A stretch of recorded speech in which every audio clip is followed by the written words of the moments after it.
Anak-anak kat rumah suka sangat makan ayam. Kalau boleh hari-hari nak makan ayam. Kita lah buntu fikir nak masak apa. Kali ni Kak nak masak ayam bakar dengan sos Thai.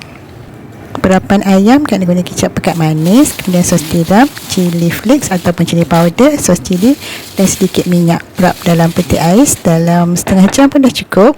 Kemudian Kak nak bakar di dalam oven, letak atas foil pada suhu 200 atau 180 macam tu, tengok pada saiz oven. Bakar sampai masak dalam 40 minit macam tu, dah siap.